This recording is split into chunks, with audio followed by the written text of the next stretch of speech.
Good afternoon, everybody, and welcome to James Cotter Field here on the joint campuses of UMass Boston and BC High for arguably the most anticipated men's lacrosse matchup of the Little East Conference season. Your UMass Boston Beacons taking on the perennial powers in the LEC, the Keene State College Owls. My name is Mason Stelf. Great to have you here on what is, at least as our camera views it, a beautiful day. However, the wind is gusting like nobody's business, coming across the bay off to our right, blowing right across the field. So the goalkeepers that will be defending the nets to our left as we view them on camera are going to be dealing with a headwind the entirety of the day. Gorgeous day yesterday. Mid to high 60s today. Things cooling down due to have some rain in the forecast, maybe 8 o'clock or so tonight. So we should get this game in without issue. But that wind and this forecast certainly not too nice for the overnight as we get into a beautiful Easter Sunday, hopefully. So we have a great game for you, but we also want to wish everybody a very happy Easter weekend. Got a full slate of games going on across UMass Boston here. Softball already in the books, tennis already in the books, baseball just starting their second game of 2 in a 7-game doubleheader against the Keene State Owls as well. 10-0. UMass Boston winning the first of 2. They are just getting underway in the nightcap. But we have a fantastic matchup for you over here at James Cotter. UMass Boston 10-2, a perfect 4-0 record in conference. Something's got to give as Keene State College also 4-0 in Little East Conference play coming into this one, 8-3 record overall. It is going to be a battle of styles. Keene State College, certainly they can score, but they are an elite defensive unit, and that is going to be the question. Can UMass Boston, one, defend the elite attackers and midfielders of this Owls squad, but can they score enough goals to keep pace with the Owls on the other end of the field as well against that great defense? We take a look at the stats for these two teams and really what we want to watch in this one. Both these squads can certainly score with the best of them. So far, Keene State, 161 goals on the season, allowing just 111. Mention how good their defensive unit is. Opposite for UMass Boston, 209 goals. So in those 12 games, they have really lit up the scoreboard. 209 compared to 133 against, but they have not faced a defense like the Owls. That is going to be the major question today, but 17.4 goals per game for your Beacons, 14.6 for the Owls. It really could come down to some man-up and man-down opportunities as well. Is on the year, Keene State 22 of 58, 379 conversion percentage in their man-up looks. For the Beaks, 26 of 58. Same number of opportunities, but have scored a couple of more for a 44.8% conversion percentage. But it is going to be certainly an interesting game. The defending champs in the Little East Conference, the UMass Boston Beacons. Keene State last year fell in the semifinals against Western Connecticut. First time they had fallen against a Little East Conference opponent since 2012. They had run the table, gone undefeated 7 straight years in the LEC.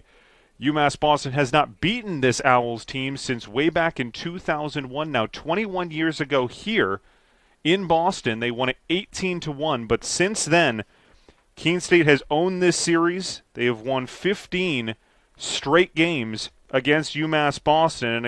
And under Mike Theriault, in his 22nd year, it has been a struggle for the Beaks, but this may be the best team that they have fielded against Keene State since they started now over 20-plus seasons ago. We take a look at the starters for these two teams as they will be announced momentarily. Keene State huddling out toward the right end zone, emblazoned in maroon with eagles. They will be in the road red uniforms today, black numbers on the back. UMass Boston in the home whites, black numbers front and back. Take a look at the starters. First, for your UMass Boston Beacons, a familiar lineup. In goal will be number 21, Trevor Coppy from Attleboro, Massachusetts. The back three in front of him will be Chris Palin, number 1, with number 15, Patrick Carey, and number 17, Patrick Colburn from Walpole. The midfield three, number 13, Jack Ranta, number 5, Luke Murphy, and holding down the fort in the face-off circle, what will be a very pivotal matchup. Talk about the offense-defense battle, but this whole game, and really every lacrosse game, if you ask me, starts and ends in the face-off circle. The more face-offs you win, the more offensive opportunities you get, and the more you're able to sustain runs as you go on them. Lacrosse is really the ultimate game of runs. I know basketball is oftentimes referred to as that. Lacrosse, because you can just stay on the attack with face-off win after face-off win, it is likely this sport that is the most called the game of runs for me. But holding down the fort in the face-off circle, Jack Dobrzinski, Dobbs as he's known, has to be good today. The graduate student from West Greenwich, Rhode Island, and the Catholic University of America transfer. Front three, number 8, Gavin Admirand, number 20, Michael Claflin, and number 23, Jacob Banks. For Keene State College on the other side, they will have number 44, Chase Chamberlain, in net from Bow, New Hampshire. Back three in front of Chamberlain will be number 6, Brian Reese, number 23, Palmer Belowski, and number 42, Travis Hamilton.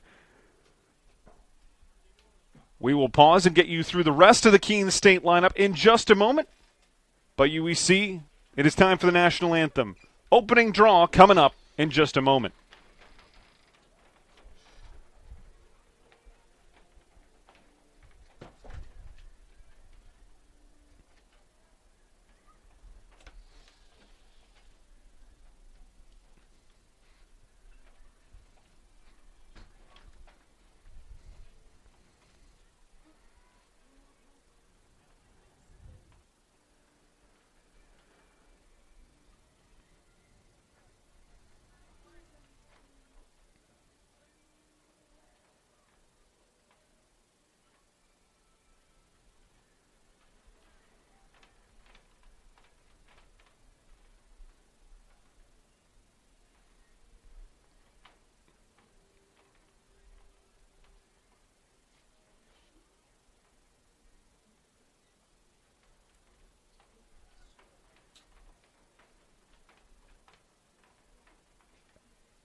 It's time for some men's lacrosse here at James Conner Field. We take you through the rest of that Keene State starting lineup. Got through the goalkeeper and the 3 defenders. In the midfield, number 11, Nathan Sickles. He is one of their primary attackers, so he will be forward-oriented with number 32, Colby Quiet, and number 1, the defensive-oriented midfielder, Shane Malloy. Front 3 in attack, Rex Macarini, number 2, number 14, Joe Nutting, and number 22, Cooper Coffey. Player to watch today for UMass Boston. There's going to be a lot of them that you really need to keep an eye on, but Donovan Przinski, who's not in the starting lineup, but he will be a player to watch for UMass Boston coming off of the bench. On the season, Przinski, 14 goals, 14 assists. We'll really need him to chip in as well. As the teams come to meet in the middle, this is as much of a rivalry game as this has ever been between these two teams. Mentioned Keene State winning 15 in a row, but they were not pleased that they could not get past Western Connecticut and take on UMass Boston in the championship game last year. Two goalies come together, shake hands, and head off to their respective nets. Keene State has certainly earned the swagger with which they carry themselves. 7 consecutive undefeated seasons before the COVID year. Then last year, much of their season canceled due to COVID. They were only able to play 6 games, including their Western Connecticut semifinal. We are underway. Opening face-off is taken and won by Dobbs. And he sprints the other way as Beacons go left to right. In the home whites, dark numbers on the back. Whistles sound.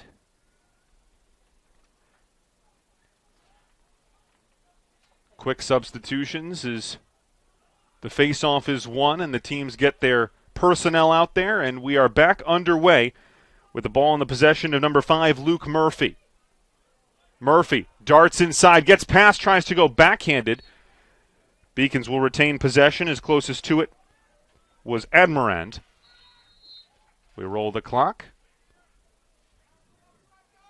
Beacons have it back out toward the 40-yard line. 110-yard field. Men's lacrosse is played on. As another whistle sounds.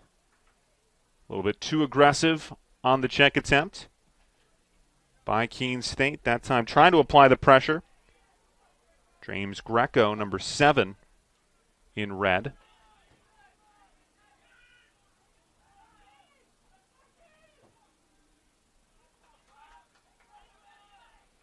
Quick switch. Defense to midfield for Keene State. Get a new player in the zone. That's number 5, Manning Kirker, who just joined the fray. Mentioned just 111 goals allowed, just over 10 per game on the season for Keene State. Beacons are averaging just over 11 goals against on the season. Just trying to get everything ready to resume play. Might be a clock issue. Shot clock is just below us. It's not facing us, but I have to imagine that that has to be what they're settling here. There is a decent crowd here, particularly the Keene State faithful traveling down from Keene, turning out in numbers to cheer on their Owls. This is their premier athletic program. All those conference titles going back to the start of the decade, and even before that, as Mike Theriault has turned this into just an absolute juggernaut in the Little East Conference. But UMass Boston taking advantage of the COVID season last year, shortened for Keene State, just 6 games. They went 5-0 in a very truncated regular season before becoming the number 2 seed. Now there's a conversation going down right at midfield. Both coaching staffs are talking about something with the referees. Speaking of referees, George Shaheen is the head referee today. Michael Westbrook's the umpire with Anthony Roman as the field judge. Last time these two teams met was now 3 seasons ago. Back on March the 24th of 2019, 2020 season, of course, cut off and did not happen due to COVID-19. In 2021, this was supposed to be the senior day matchup and could not be because of the COVID concerns within the Keene program. Didn't even look like they were going to be able to compete in the Little East Conference Championship semifinal, but they were able to do that. Fell behind 8-2 early against WestCon, and the team from Danbury then had to hang on for the rest of it as Keene State rallied, would make it a 1-goal game late, and to be perfectly frank, having watched that game, give Keene State 2 to 3 more minutes. I don't know if WestCon could have held them off, but they did. UMass Boston knocking off Western Connecticut in the championship game. And now Keene State wanting a little bit of revenge. There has certainly been some smack talk going down between these two teams. Not necessarily teams that you would consider rivals, at least if you look at the all-time series history. But because UMass Boston took that crown that Keene State believes always seems to belong to them, and they certainly have a point in that regard. Keene State still of the belief that until UMass Boston beats them, they are still the team to beat in this conference. And there is something to that. The Beacons will have an opportunity to win this on their home field and put some of those doubts to rest. They have the ball back in their possession. Shot clock moved to the other side of the field. Now 40 seconds to go. And there is going to be a flag lifted against Keene State. We play on. Delayed penalty, just like you might see in the game of hockey, as this one is turned over and the whistle will sound, as there's going to be a man-up situation coming for UMass Boston. See who heads to the box. Looks like it's going to be James Greco, the freshman midfielder from Norwalk, Connecticut, who will be sent to the penalty box. And it will be a man-up situation for UMass Boston.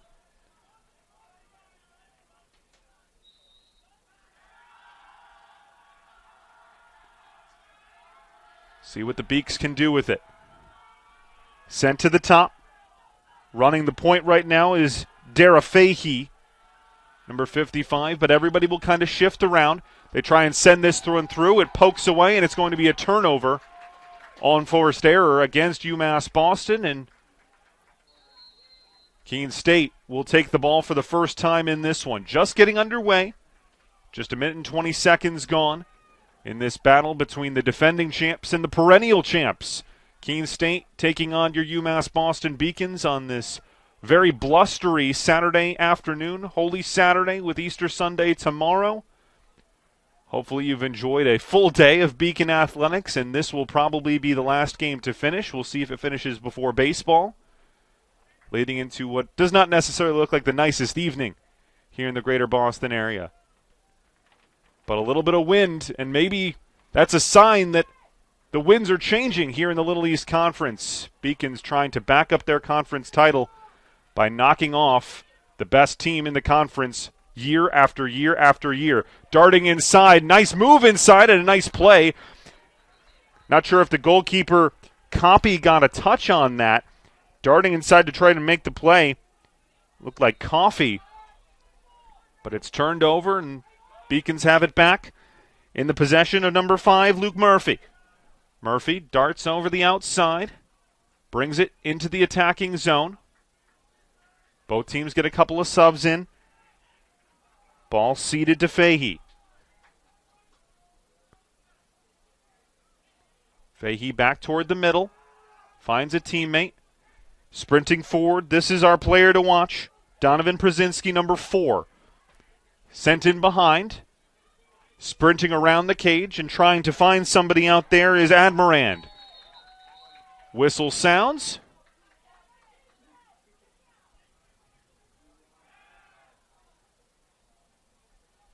Teams go for full-scale substitutions. Just about 3 minutes gone. UMass Boston maintaining possession.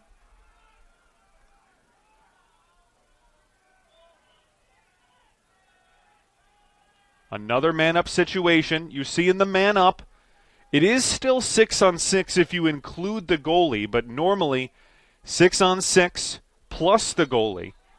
So Beacons playing with 6 attackers in the zone against 5 defenders, plus the goalie back there, Chamberlain. Beacons 0 for 1 so far in the man-up situation. Fahey up top. Thought about it. Now ringing it on the down low shot, and it's saved. Donovan has his shot saved by Chamberlain. Like the look from Przinski, but a little bit too far away, and you can see how good Keene State is, even in the man-down situation, really keeping UMass Boston to the perimeter. And now they sprint into the attacking zone, looking to attack quickly, and scoring quickly are the Owls. First goal of the day will go to Nathan Sickles for Keene State. This is an Owls team that has 4 20-goal scorers. Sickles and Coffey leading the way with 28 apiece, and now Sickles breaking that tie with his 29th of the season. Also has 10 assists for a total of 39 points. Macarini and Colby Quiet also have 22 goals this season, with Joe Nutting coming off the bench. He has 18 this season. Long face-off, 50-50 ball. Heavy challenge, but it is going to be a fair challenge by the Beacons, and they will take the face-off after an extended play. Eventually bringing it under control was Ranta. Owls 1, Beacons nothing. Beacons have had 2 man-up looks and could not score on either.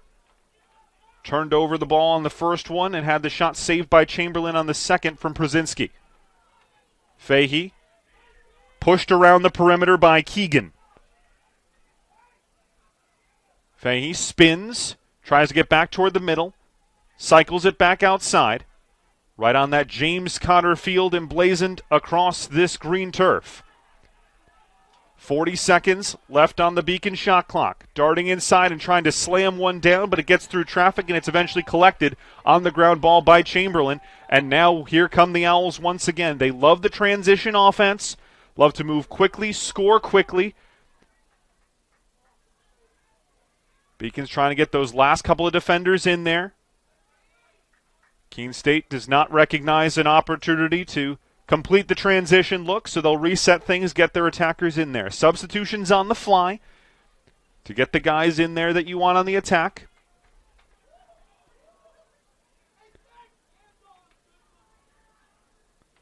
There are so many options as Sickles looks to sit one through. Ground ball is there, and it's picked up by the Beacon goalie.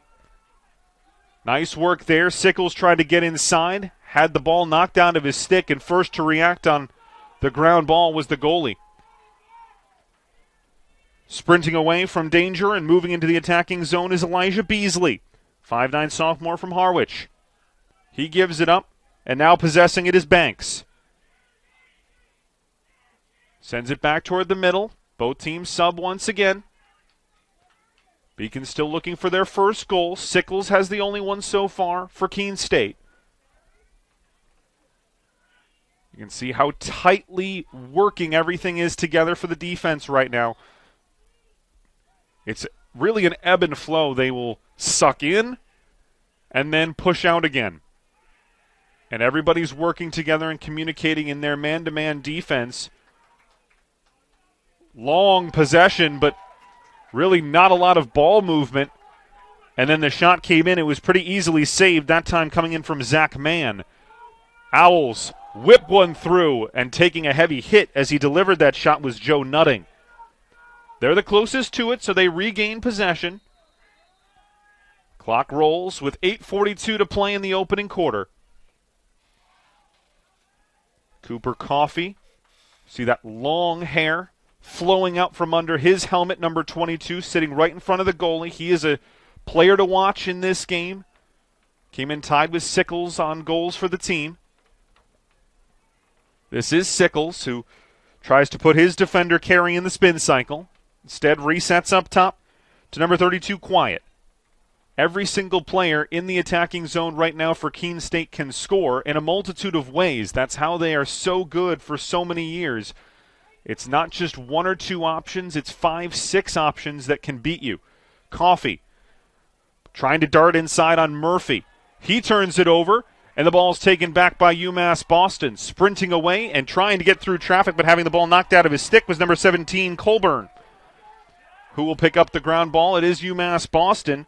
Taking it away from danger was Murphy, who flips it ahead. Murphy gets it back. Beacons will set up their quarter field offense. Fahey back in the game, as is Przinski, who has it there. Beacon still without a goal. Both teams coming off of very convincing victories. UMass Boston 21-9 over the Huskies of Southern Maine. Keene State 21-4 over the Castleton Spartans. Both road games for these two squads. Both teams an identical 4-0 record in conference play. As sprinting here is Chapman. Sends it to the outside. Beacons have had nothing going, and now they do. One-on-one, beautiful move from Michael Claflin, and he scores. Good patience. Chapman moving around the perimeter, setting up the one-on-one ISO situation. Overload the left side of the goal. Keep the defense in a help position and let Claflin go to work. And he scores it to tie things up. Claflin, the team's leading point getter on the season with now 64. Claflin 33, now 34 goals to go along with 30 assists to lead the way. Gavin Admirand is the leading goal scorer. He's one away from 40 on the season. Face-off is won by Keene State. Collected and moving it forward right here is Quiet.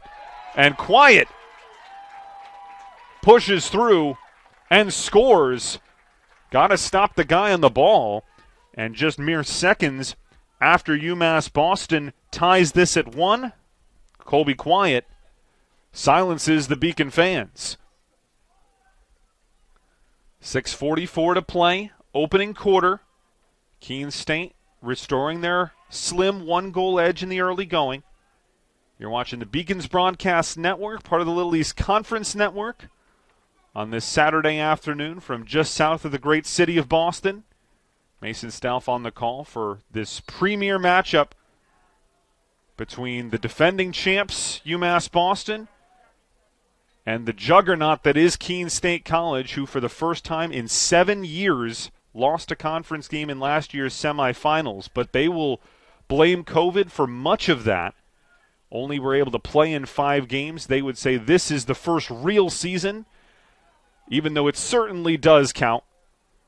Keene State, with that swagger and a little bit of arrogance as well that they have well earned over the years, will say that that was not necessarily the real season, and they will have to beat them this year as things have returned to some semblance of normalcy to really be declared the champs. Beacons force the turnover. Guiding it forward is Palin. Palin walled off, still possessing it. He'll head back to his defensive zone as he cedes the ball to Admirand. Haven't said his name much. Number 8 in white. Wheeling away. Murphy.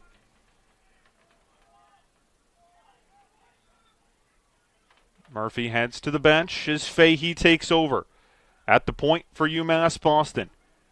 You can see there's not a lot of ball movement right now for UMass Boston. They've lost over half the shot clock and really have not gotten any offense moving yet. Trying to keep it one-on-one, and this one sails well high. Beeks will be closest to it as it'll be picked up behind the net by Claflin, the goal scorer. But still, only 20 seconds left on the shot clock because that did not hit either the goalie or the iron. Przinski with 10 to shoot. Beacon's got to move. Tries to put his defender in the 360, throws it away, and this is going to be a turnover against UMass Boston. Would have been a shot clock violation either way. On the season, Beacons have only had 3 shot clock violations all year, but they have also not forced any of those. Keene State coming in, having only had 1 shot clock violation against them, but have forced 5, and that was nearly a 6th. We tick inside 4 minutes and 40 seconds in a low-scoring first quarter. Both defenses have been strong. Beacon's only goal coming from Claflin. 1 apiece for Keene State from Sickles and Quiet. This is Quiet. Played in the man-to-man up top by Sprague. He gives it up. Sickles. He has been the team's best attacking option so far. Beautiful. Looks one way, over his right shoulder, then spins back to his left. And it doesn't take much to get it out of that quick attacker's stick. He's got his second of the day. It's a 3-1 Owls lead.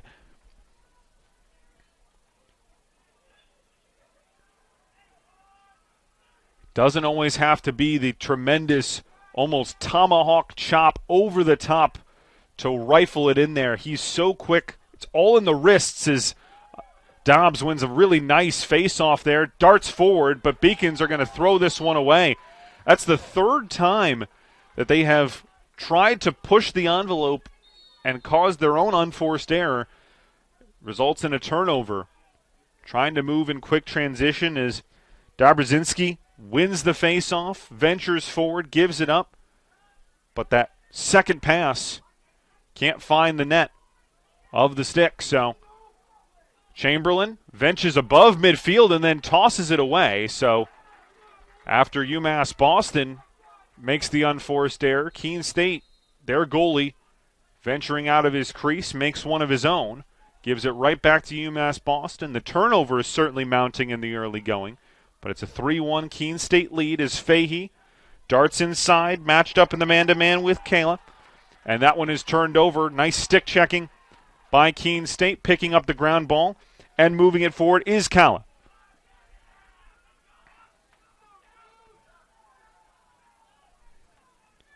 Nutting behind the net.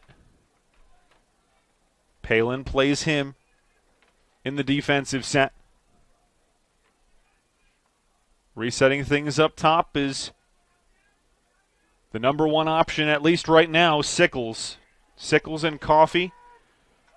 Coffey hasn't really touched the ball much. He's currently sitting in front, matched up right in front of the net by Patrick Carey. But Sickles taking it behind the net. Sends it behind. Ball out of the stick. Who can pick up the ground ball? Nice stick check-in by Palin. Now he moves it forward, and there's going to be a foul against Palin for a push in the back. Not a man-up situation, but it is still a ball that will reset the shot clock at 60 and be taken back by the men in red and black. Holcomb. Nice stutter step move. Nearly lost his defender, who was able to recover. Sent in on the reverse pass. Beautiful stick save. Coffey trying to send it through there. And an outstanding stop in the net by Trevor Coffey. Meet the goalies in just a second after this possession.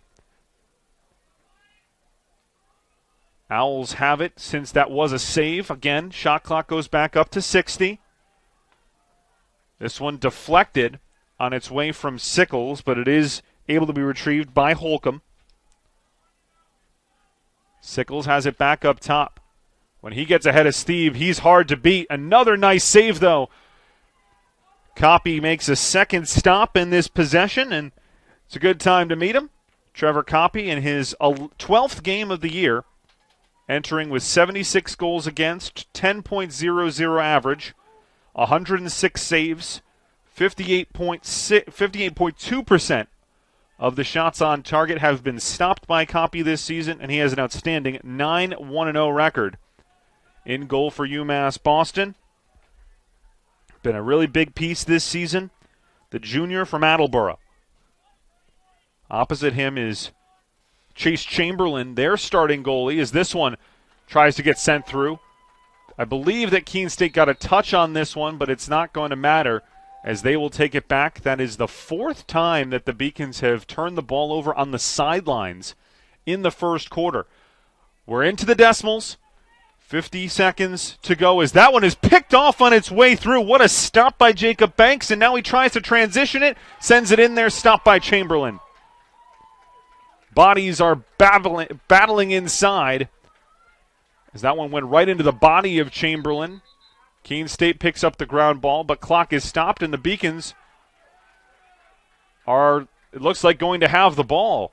With 31.6 to go, they'll have to wait for the official as it is a dead ball situation out by the 10-yard line, and it looks like a timeout is going to get called. I would assume this is a Beacons timeout to try and set up the play. With 30 seconds left, still early, but this is a great opportunity with 30 seconds left to cut this deficit to 3-2, take some momentum into the second quarter. This is one of those games. Beacons have played in a number of blowout games this season, as has Keene State. But for the most part, these are the situations early in a game that you look back on and can trace back a win or a loss to some of these key moments. Beacons have won their last two convincingly, 21-9 over Southern Maine and 20-9 over Mass Maritime. But you look back at those games against MIT and against Babson, both 17-11 losses, the Beaks only 2 losses on the season. And against really tough defenses, they have had tremendous difficulty scoring in these set play situations, which is why you talk things over here. Critical situation, elite defensive unit for the Owls. You're going to have limited scoring opportunities, and the ones that happen late in the quarters, start and end of every quarter, so critical to start hot and end hot. The Beacons trying to cut this deficit from 3-1 to 3-2. 30.3 seconds on the game clock. Deep off to our left. The clock rolls. Beacons have it. Down by 2. Starting out top is Murphy. Fahey on the right. Fahey tries to trip up the defender. Does get a step on him. Now rips it inside and scores! Double clutch move by Fahey. And as soon as it happened, you saw it. Got his defender leaning to his right And as soon as he did that, Fahey gets the first step on him to his right, leaves the defender off of his shoulder, and is able to score it to make it 3-2. Dara Fahey, 6-foot senior from Walpole, scores with just 12.4 seconds on the clock. Is there one last gasp effort? Who can win this faceoff? There's a stick down. It's won. This one whipped through at the midfield, and it's picked up by Chamberlain, and that will end the first quarter. 5 goals in a low-scoring affair. Beacons able to score the final one, but it is Keene State who leads it 3-2 at the end of the first 15 minutes of play. Dara Fahey scoring, and both Beacon goals coming in one-on-one situations, isolated on the right side of the attacking zone. First one was Claflin, second one Dara Fahey, but both very similar goals. Getting the left side defender isolated, everybody else jams on the right side, and it's really been the same move too. Get the defender moving to his right, dart in right side, try and get in short corner, and beat the goalie at his near post. And you can even go cross into the side netting as the goalie's going to be trying to overplay that near post, and that's what Fahey was able to do, score a little bit high on the outside left side shot for that second goal. Did not get a chance to finish our little overview of Chase Chamberlain, though, in goal for this Keene State team. So we'll do that here when we have a minute and the team's huddling up at their benches. Chamberlain, 11 games on the season. This is number 12. Has been in goal for what will be over 500 minutes by the end of this one. 82 goals against, outstanding goals against average, 10.38. Saved 88 goals on the season coming into this one. A little bit of a lower save percentage than his opposite Trevor Coppy today. 51.8% save percentage. 8-3 record, as he has been the goalie of record for every game this season for Keene State. Christian Meinhold has been in goal for about a third of the time this season for UMass Boston. He's 1-1, but Trevor Coppy is definitely their primary option in goal this season. Teams will switch sides, so Beacons will now move right to left, and you can see the wind billowing all the jerseys here. If you're joining us late, it is a very blustery day here at UMass Boston. Face-off is won and taken out of that traffic by Hamilton for Keene State, who will get the first attacking look in this second quarter. Wind is going to be blowing right to left, directly across the field, coming across the water that's out in the bay to our right. So looking into a headwind this entire second quarter will be Chamberlain, with the wind moving in favor of UMass Boston. This one knocked out of the stick. Can they pick up the ground ball? They can. Beautiful forced turnover there by Luke Murphy, and he also picks up the ground ball to boot. Beacons try to tie this one up. Almost left the defender on the turf. Beautiful stutter step move there by Claflin. This one's sent in behind. Beak's closest to it, so they'll take it back. Just a minute gone. Second quarter action. UMass Boston and Keene State in this top-of-the-table battle in the LEC. This one got the defender down and thought he had the shot. And you could see almost pounding his head in frustration as Gavin Admiran, the Beacons' leading scorer on the season, with 39 in the goal-scoring column, 21 assists. Second to just Claflin's now 64 points. This one pings high in the air, as does a flag, and is going to be a man-up situation, it looks like, for UMass Boston. A holding call against the Owls. See who the number is that's heading to the penalty box.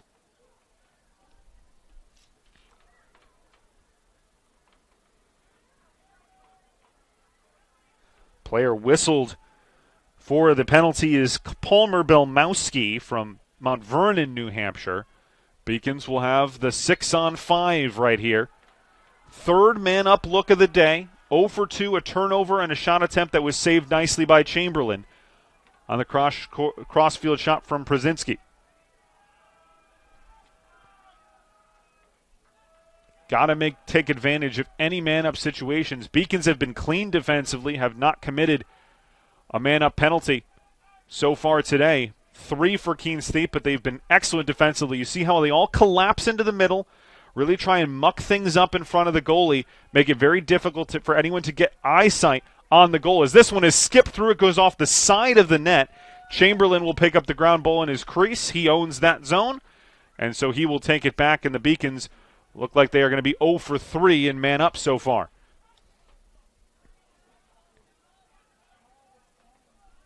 Darting away with the long stick is Shane Malloy.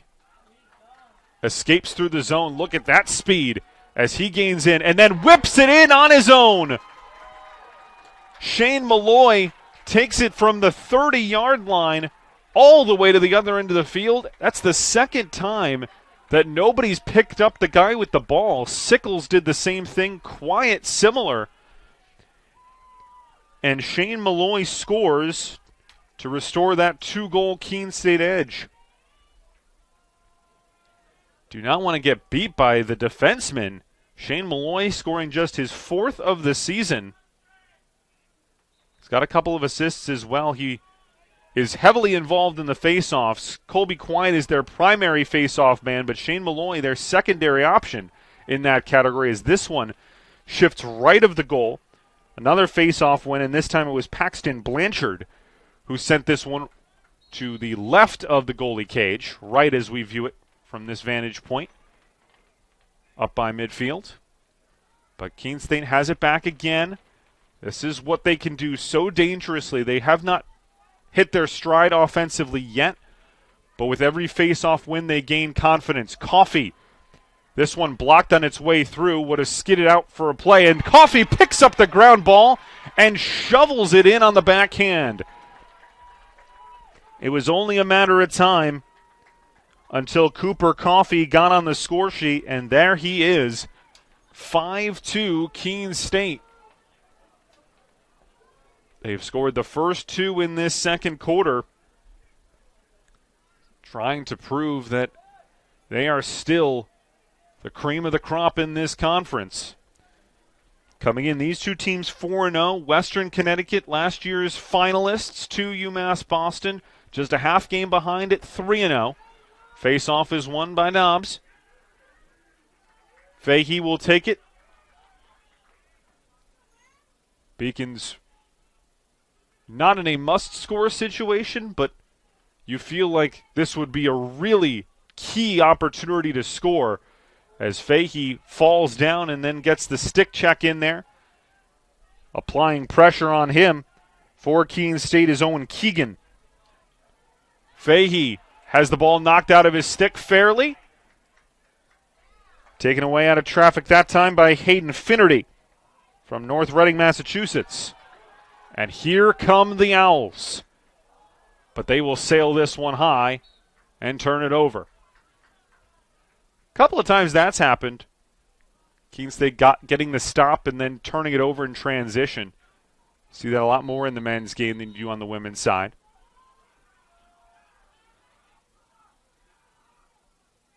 Beacons trying to clear this out of their defensive zone. Flipped up and grabbed by Przinski. Donovan, our player to watch today, as he goes in and gets thwarted by Chamberlain, who snags it in that big goalie stick. Chamberlain overshoots his target, though, in the midfield, and picking up the ground ball, and the turnover is Palin. Underhanded shot goes behind. Chamberlain tries to beat the Beacon player to the ball, but they don't. And now Chamberlain's got to get back into his crease quickly. He will do so as the Beacons will reset up top. Taking the ball here, number 29, Zach Mann, graduate student from South Hadley. So first time we've called his name today. Mann gives it up to Admirant. Admirant gets double teamed. There's the beautiful body check, ball on the ground, and is picked up by one of the defensemen. And now there's going to be a check behind the play. I think we're going to get a cross-checking call here against Mann.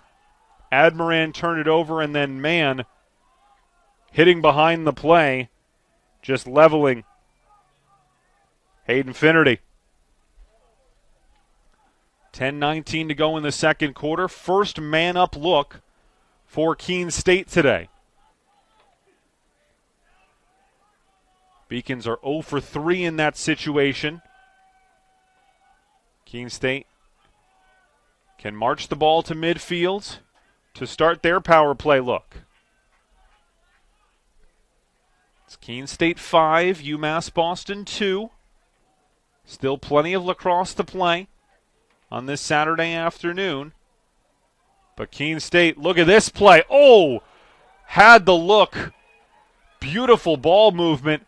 Would have been a near certain goal into the middle, but Rex Macarini couldn't hold on to it. You can see hands on head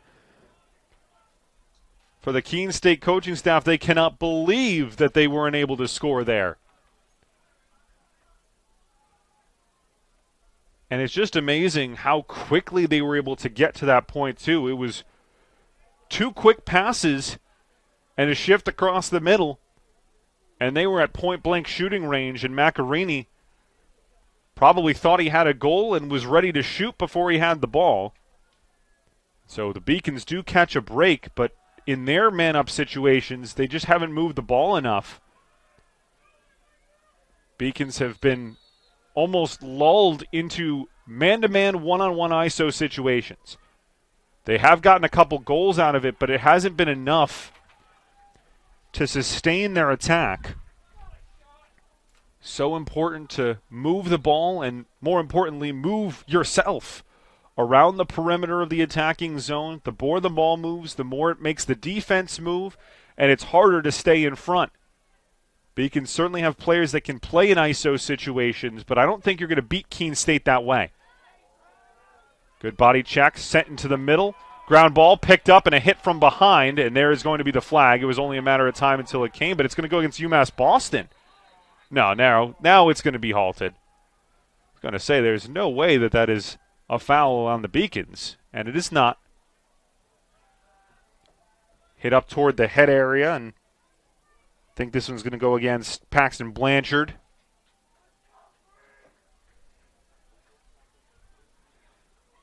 So now 2 men in the penalty box, taking a knee right now for Keene State.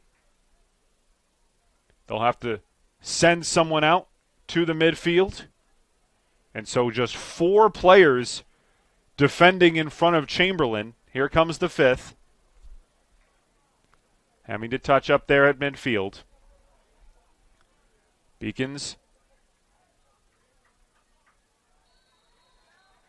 will call a timeout.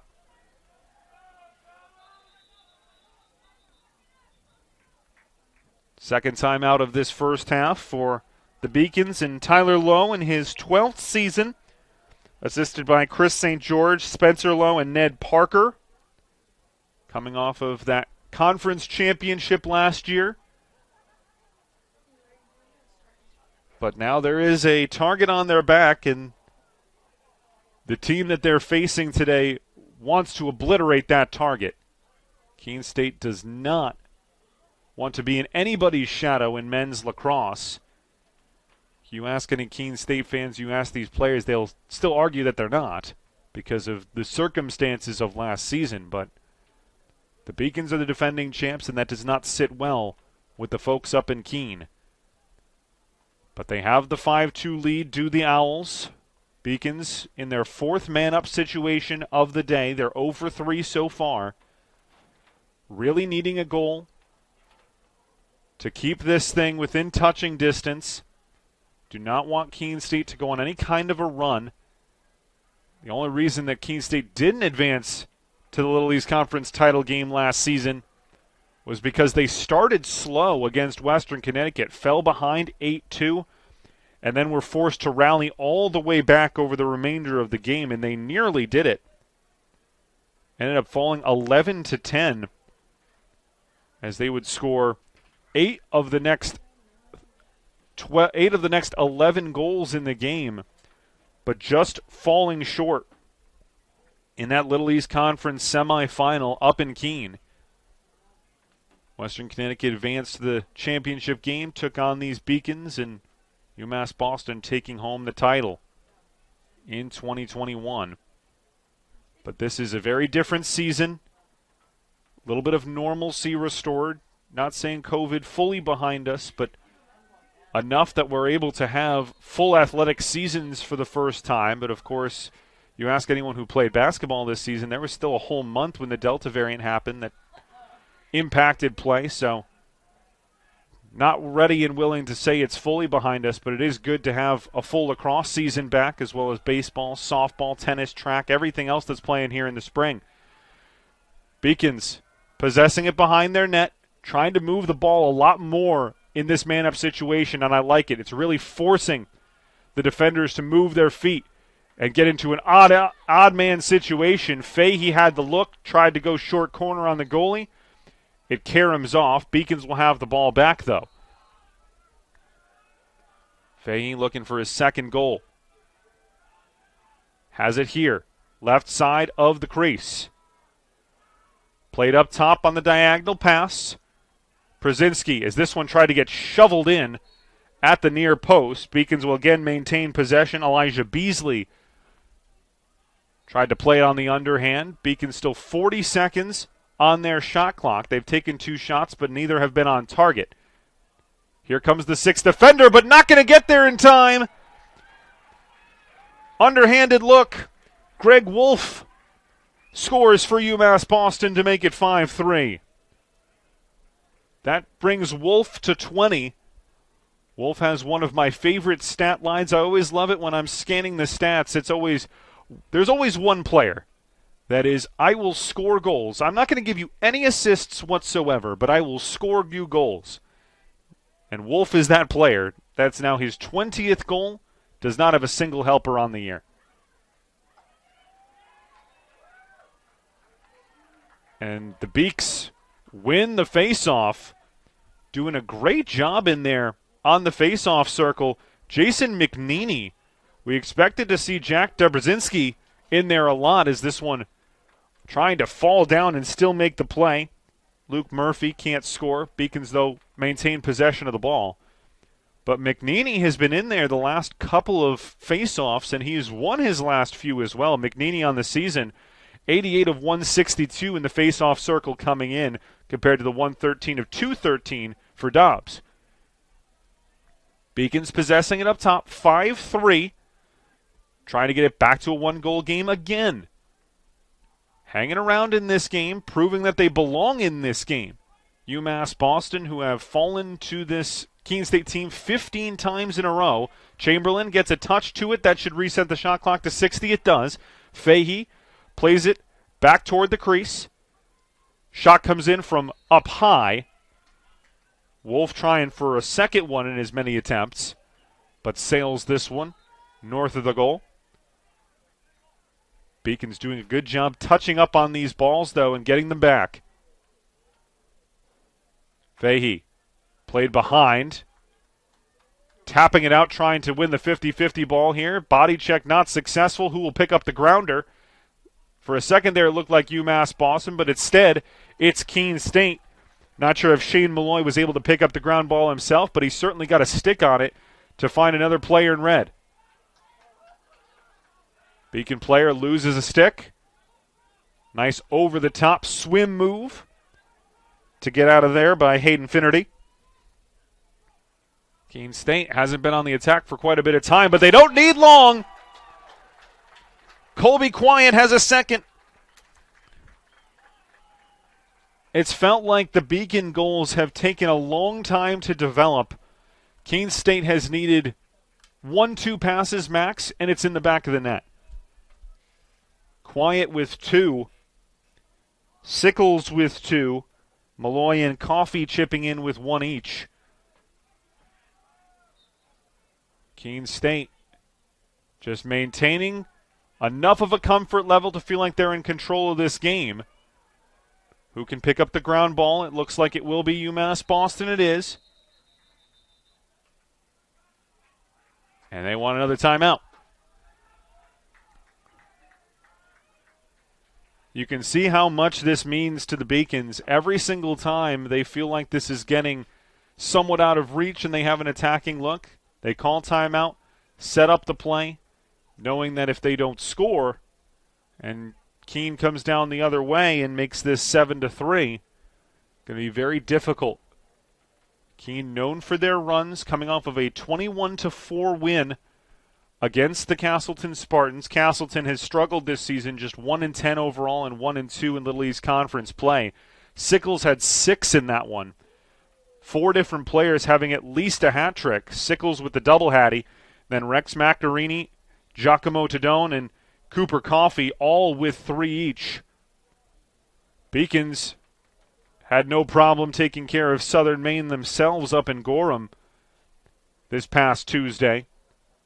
Claflin had a double hat trick himself with 6. Donovan Przinski 4. Banks and Fahey both having hat tricks as well with 3 each. Chapman also chipping in with 2. Murphy, Bowler, and Wolf 1 apiece.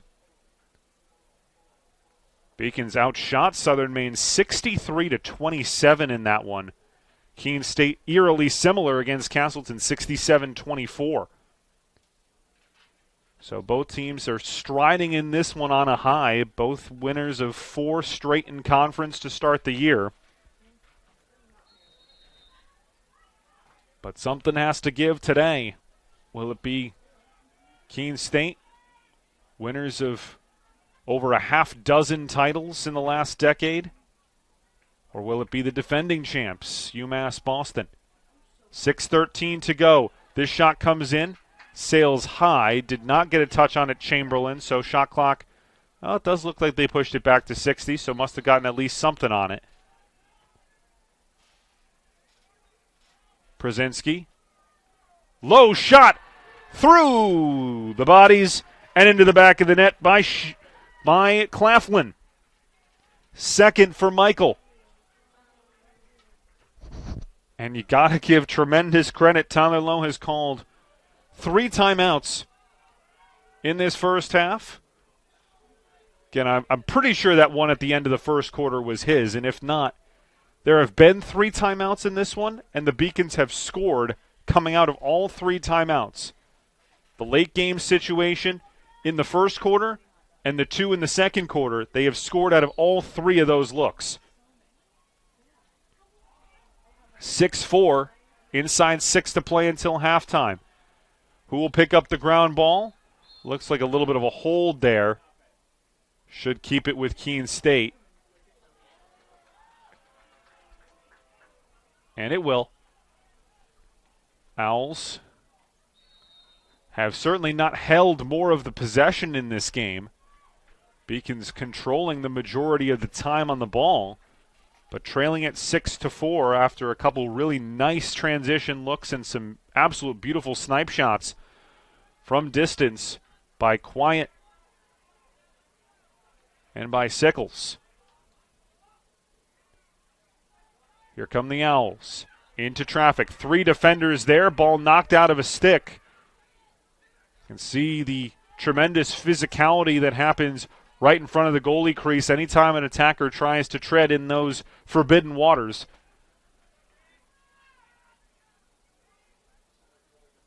Possessed behind the net by the Owls. Defenseman is there. And this one skipped through. No, it goes off the side netting. Saw the net ripple and thought it got in on the near post.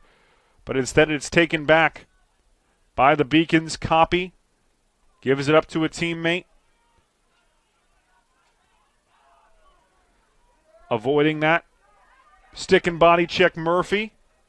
Beacons trying to make this a 1-goal game again. They've done that a couple of times, just not letting any separation take place. Double team was there, and there's the score. Keene State went for the double team, left Claflin wide open. I don't know if that was expected or they just lost him, but Claflin's defender trying to help on ball. Quick pass on the reverse short corner left side, and Claflin skips one past Chamberlain. It's a 6-5 game. Already a hat trick today for Claflin, first player to have that honor this afternoon after 6 goals against Southern Maine on Tuesday.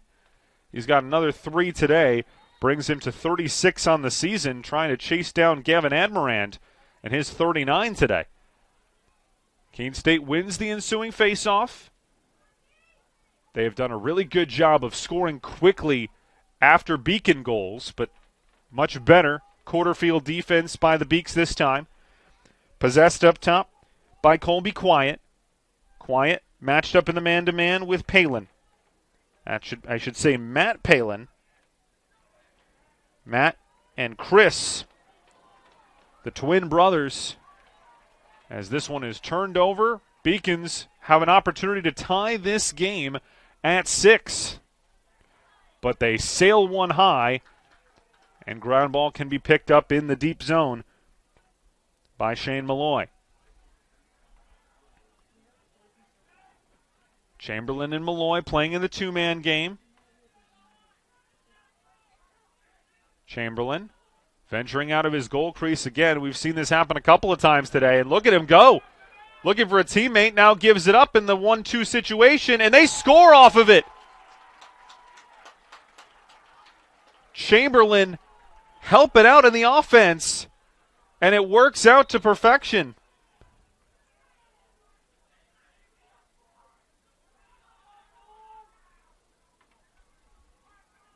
Outstanding play in the attack for Keene State. I think it was James Greco that scored it.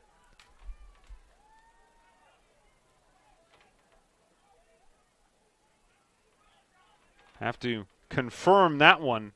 Couldn't quite tell who put that one in the back of the net. I don't believe it was Greco as Keene State scored it. If it was Greco, it's his first of the season. But we will get confirmation on that in just a moment. Regardless, Keene State calling the timeout with 3:20 left. Pushing the lead back up to multiple goals. And now we will see what can be drawn up in the Owls huddle with Mark Theriault in his 22nd season, trying to lead his team back to the promised land. And get back to where they feel that they deserve, which is at the top of the Little East Conference and receiving championship honors come season's end. It was Ben Wright who got the goal, so not Greco. My apologies there. Ben Wright, number 34 in red, out of Wilmington, Massachusetts, getting that goal. For Wright, that's his 6th of the season. Owls have 5 primary goal scorers. Coffey has 1 today. Sickles has 2. Colby Quiet has 2. Nothing yet from Nutting or Maccarini. But Ben Wright, along with a couple other players, also chipping in on the side. Mentioned that's what makes Keene State so dangerous, is that you try and shut down their primary options, and there are so many others just ready to take the mantle as Coffey takes this one back. Stick check from behind. Beautiful work there as it's taken away from him by Jason McNeely. McNeely, who's done a great job in the face-off circle for UMass Boston, helping out defensively, getting the stick check in there and knocking the ball out of Coffey's stick as he tried to take the shot. Chamberlain makes the save. Second look, though. No stopping that. Donovan Brzezinski scores his first today. The graduate student from Ashland, Massachusetts, and the transfer from fellow LEC school, UMass Dartmouth, the former Corsair, cuts the lead to 1 again. This is a very tough way to play it for UMass Boston. Going up against Keene State, you know the offensive abilities they have, and you know that they are a really tough defensive unit as well. But despite not leading in this game a single time, UMass Boston is not letting Keene State get out of reach. Dabrzinski wins that face-off. Beacons will have another look to try and tie it up. Murphy resets up top. Beacons have scored most of their goals from these outside, I would call them short corner situations. It should stay with UMass Boston. It does, but you can see the very physical defensive work being put in there by Lou Granger, the defenseman from Northampton, New Hampshire. The wind whistling through what essentially becomes a giant wind tunnel with this field surrounded by buildings. Got BC High behind us and the UMass Boston campus on the opposite side. So when the wind whips through here off the water that's out to our right in the marina area, comes across and really just whips through right at the goalkeeper Chamberlain's face. Brzezinski. Coming in for the attacking look is Charlie Chapman as well, number 3. This is him with the ball now. Double teamed away. Set up top with 40 seconds to go on the shot clock. Inside 2 minutes to go until halftime. Beacons down by 1. Circling the perimeter of the net and taking inside are the Beacons. Shot comes in on a fall down situation and caroms off of the post. Nearly a highlight reel goal from Gavin Admiran. Beacons will maintain possession, but Admiran denied by the Orange Iron. 1:40 to go until the halftime break. This one, right into the body of a Keene State defender.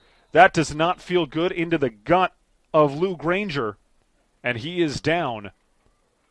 Couldn't tell if it went into the gut or almost right into the neck area. When those balls come flung through, and that was a full wind-up shot from the outside, you take your life into your hands as a defender to stand there and take it. Just like those absolute insane individuals who are the body blockers in ice hockey, but you probably have a little bit more padding than you do here in lacrosse. There is some padding, but as Granger gets up, it looks like he'll be okay. Just will have a very pronounced red welt on his body when he wakes up tomorrow. But he will walk off the field. Looks to be okay. Definitely something that you want to see, but putting his body on the line and certainly in tremendous pain as he got one right up in the face area, it looks like, or almost in the neck. And every defender who's played lacrosse knows what that feels like, and it brings back probably some war flashbacks when you think about it. 1:24 left. Beacons back in the attack, trying to tie it up at 7. Keene State allowing the player to move toward the goal but not get any kind of angle to make that attack. Now trying to go underhand, but it's taken away by Chamberlain. Keene State still has a minute to go. Chamberlain loves to move forward. Here he comes. Has already played a significant role in the last goal that was scored by Ben Wright. Chamberlain. Nobody putting him under pressure yet. Wants to get rid of it so he can retreat. Does give it up. This can be the last attack of the first half if the Owls would like it to be. Joe Nutting sends it back. Retrieved by Colby Quiet. Both teams going for their final subs. 34 seconds to go until the intermission. Coffey has the ball knocked out of his stick. He has played right in the muck of the middle. Has the ball dispossessed, and the Beacons try and counter late in this first half. Knocked out of the air. Fahey tries to collect the ground ball. He's knocked down. Who will pick it up? It will be, it's knocked out of the stick and away, and that should do it for the first half. 9 seconds left. Turnover by the Beacons. Keene State will have to move very quickly, but they're just going to settle things down and say, yep, we're going to take this one into halftime with a 7-6 lead. Outstanding first half. Battle of strategy and wits by these two teams, as well as tremendous physicality. Keene State led it by as many as 3, took that 6-3 edge, but it is just a 1-goal differential as we hit halftime here between Keene State and UMass Boston. We will pause for a little bit, come back on the other side with second half action here at James Conner Field on a windy Saturday afternoon from Boston. It's Keene State 7 and your UMass Boston Beacon 6.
Time for second half action here at UMass Boston, 7-6.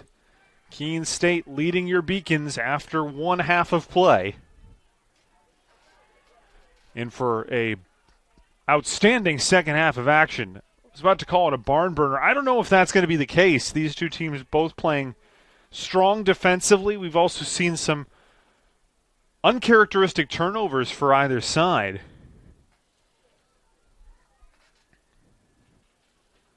Beacons on the season had come in turning the ball over 274 times in 12 games.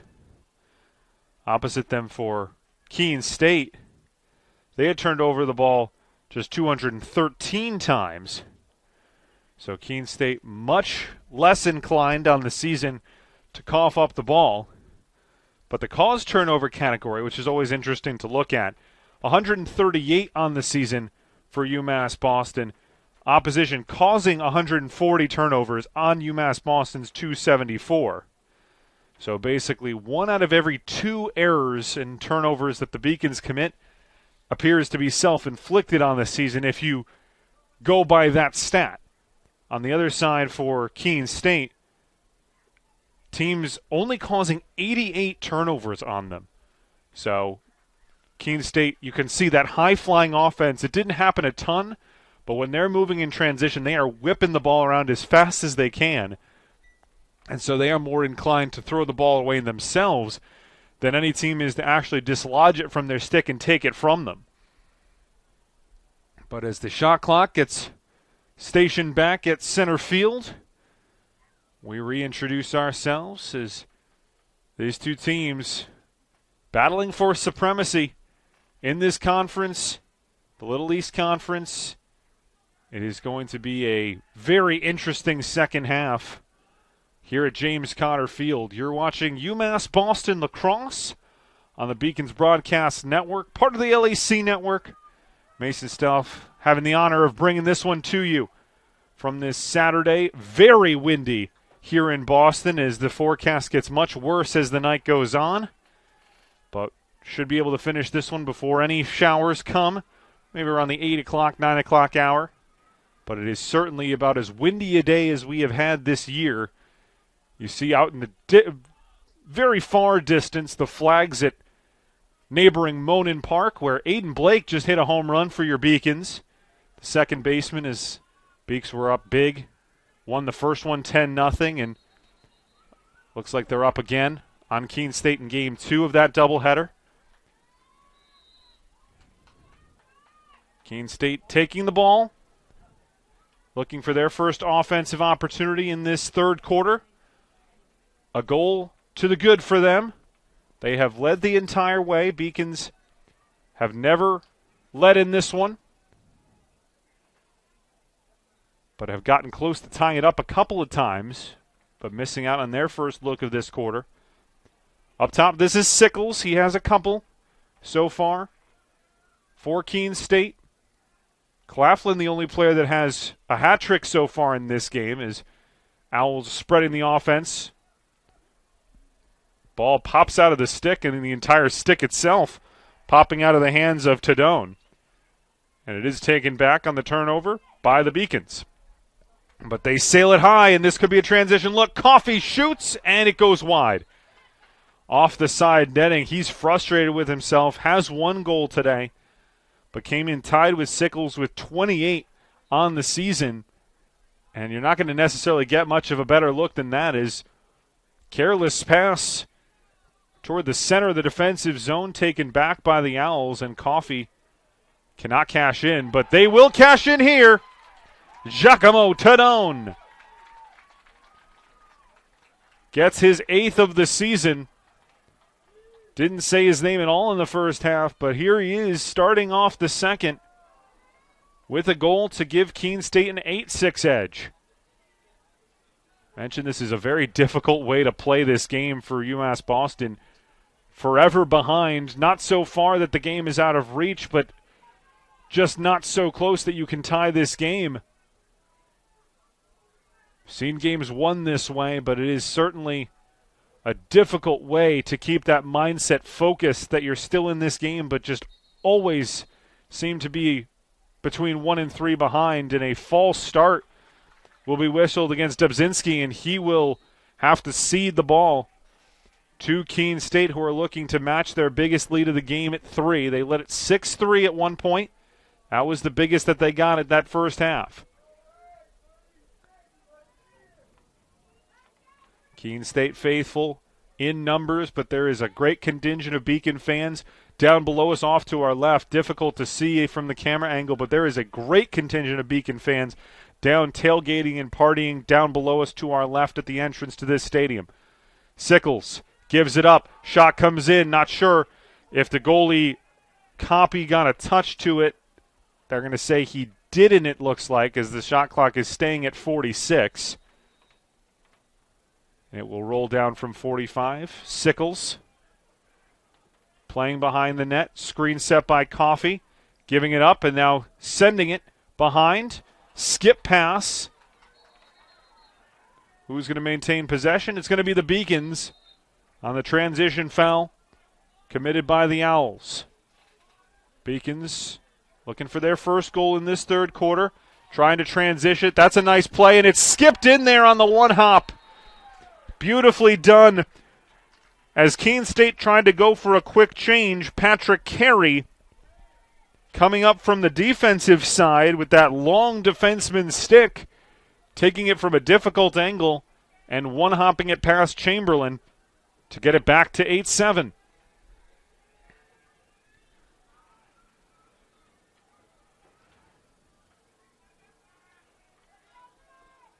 For Carey, that's goal number 4 on the season. Also has 3 assists for 7 total points. Very proficient at the ground balls. Got 43 of them on the year. That's third on the team behind McNeely and Dobrzinski, who are their primary face-off players. So you'd expect those two, to lead the ground ball category, and then it's Carey. Beaks do win the ensuing face-off. They can tie this one again, and I know I sound like a broken record as I say that. The problem is the record has 10 to break right here, and they haven't been able to get over this hump yet. Possessing it out on the left side, Gavin Admiran, their leading scorer, who has been very quiet today, eerily quiet, which is exactly what Keene State wants. He's being defended by a much larger defender in Travis Hamilton, the 6'1 defender from Acton. Ball goes behind. Beacons touch up, bring it back into play. 30 seconds left on the shot clock. Defender goes down. Can they take advantage of that? Now they got to move it quickly, try and get the defense to be out of shape. But really good disciplined defending to cover up for the player falling down. 18 seconds to shoot for UMass Boston. Fahey up top. Possessing it on that left side, skips it through. It does get on target, but Chamberlain reacts, reads it, and makes the stop. Beacons again thwarted on the doorstep of a tie game. Defenser coming forward, shooting and scoring again. The transition looks. Shane Malloy, that's the second time he's done that today. Malloy just striding forward with that long defender's stick. Nobody cuts him off, and he whips one in. You can get so much more torque on those defenders' sticks if you whip them back. It is a really tough play for any goalie, which is why he got to stop the defender in transition before he gets to that point. Face-off. Dobbs wins it for UMass Boston, who are down 2 again. Dobrzinski nearly stumbles, nearly loses it, flips it back out. Picking up that ground ball is Matt Palin. Mentioned Matt and Chris, both for UMass Boston, the twins from West Bridgewater. Matt wears number 7, Chris number 1 for the Beaks. Charlie Chapman backstepping in his man-to-man with Brian Reese. Chapman still in possession of the ball. Cycles it back up top to Nutting. Shot comes in. Taken away, though, by Chamberlain. Crossing midfield and moving forward are the Owls. They love this transition look. They've been so good at it today. They've gotten 3 goals off of the transition opportunity, including 2 from their defensemen. Shane Malloy has been excellent when he gets out in stride. Defender left in the dust. Here comes Sickles. Gets inside. Oh, going full split and making the stop is Copy. And now the defense has to retreat as the transition look comes the other way. Beacons running into a wall. So Carey has to retreat. Picks up this ball. Tries to get the step on the defender. Instead decides to send it back up top with a full minute to go on the shot clock. Beacons down by 2 as we approach the middle stages. Trying to play this one on a wrapping around no look nearly. Trying to go for his second goal of the day. That would have been a highlight one from Zach Mann. But no such luck there. Actually, that would have been Mann's first, I should say. Brzezinski. This one sent into the middle, but lots of red jerseys there. It is taken by a player in white, however. Sending this one sidearm. It's going to go in behind. Doesn't go on target, so Chamberlain not getting a touch to it. Beacons will have to move quickly. Backing inside, throwing it off of the shin of a defender, and it's taken away by Keene State. Another defender moving through in transition. This time it was Lou Granger, who good to see him back out there. Granger took a shot right up to the neck area on an absolute whip from the right side and came out for the remainder of that first half, but he's back in there, stocky number 3 in red. Was able to pick up that ground ball and move to the other end, but it's back with UMass Boston. 8 minutes to go in the third. Owls 9, Beacons 7. UMass Boston has never led in the game, but they've never trailed by more than 3 either, as it has been not necessarily the high-scoring affair that we expected, but Fahey, from the point, sends it through everybody. Parting of the Red Sea as everybody moves out of the way, and Fahey beats it past Chamberlain to make it 9-8.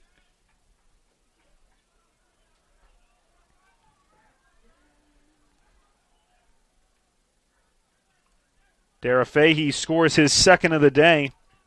The 6-foot senior from Walpole. Claflin still leading all scorers with 3.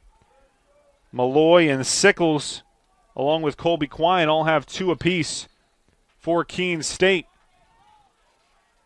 Dobbs tries to send it through his legs. Who can pick up the ground ball? Very physical 50-50 battle here between 3 Beacons, 2 Owls. And it is Keene State who comes away with it, picking up a very extended ground ball, Colby Quine, and then it's turned over. And the Beacons have it right back in their possession. They just haven't gotten over this hump right here to tie the game. This is, I think, either their 5th or 6th chance to tie this score. 9-8 as we're past the midpoint in the third quarter. This game has certainly lived up to the billing, has not necessarily been as high scoring as we expected. But it has been as tight as we anticipated. Brzezinski beats the goalie, short corner. Near side, Chamberlain expected to go across, vacates his near post, and Brzezinski, expecting that, gambles and throws it right where the goalie was, and suddenly, boom, he's not there anymore. Into the back of the net. We're tied at 9. Donovan Brzezinski, graduate student from Ashland, our player to watch today. Not necessarily the guy that puts up the flashiest numbers. Claflin, Admirand, and Fahey all have higher numbers this season. But Brzezinski, maybe the difference maker in this one, does a great job leaving his defender on the back shoulder. Gets inside. Chamberlain gambles that he's going cross court. And that's not what happened. First time tied since we were goalless.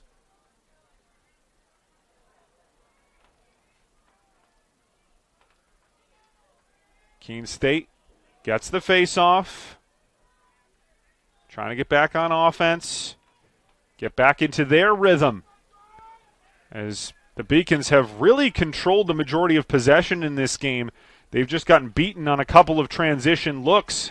The quick offensive set has been Keene State's friend today, not so much the quarter field offense, where UMass Boston has really done extremely well.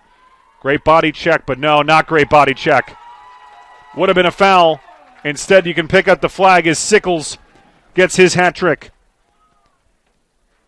Over-aggressive, the Beacon defense, and Sickles doesn't care. He scores anyway. Going top shelf, near corner. Copy can't cover it. Keene State back on top once again.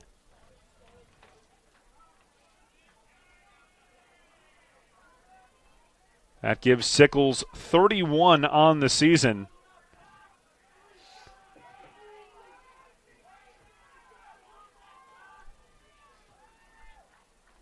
Owl fans below us to our right,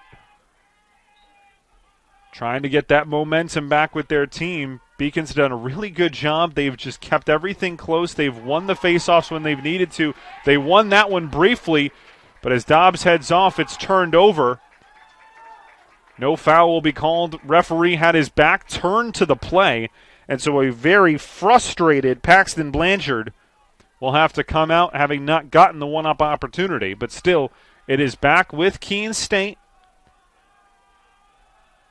Finally saw their lead disappear, but jumped right back out in front on Sickles' third of the day. And as we tick down to the 5-minute mark of the third quarter, they try and get back up by multiple goals.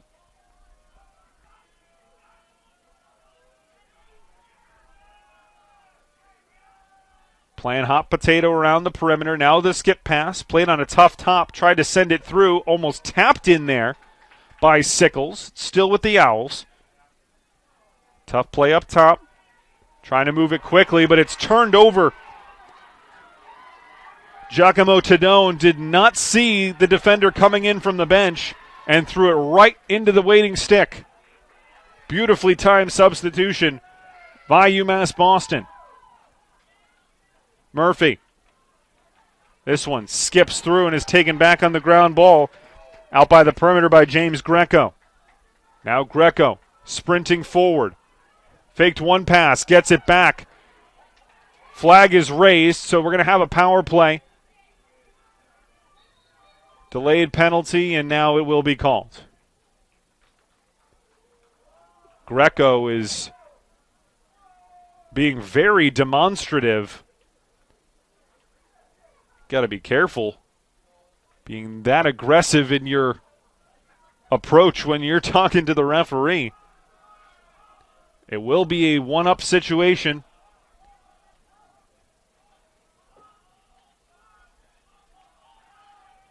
UMass Boston will have one in the box.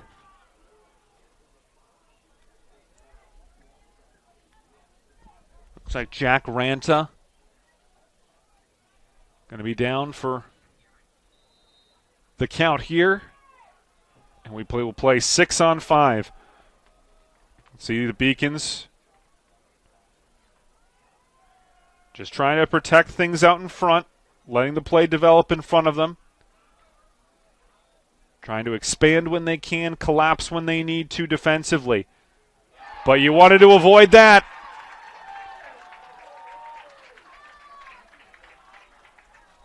Joe Nutting, the 6'2 senior from down the road in Amherst.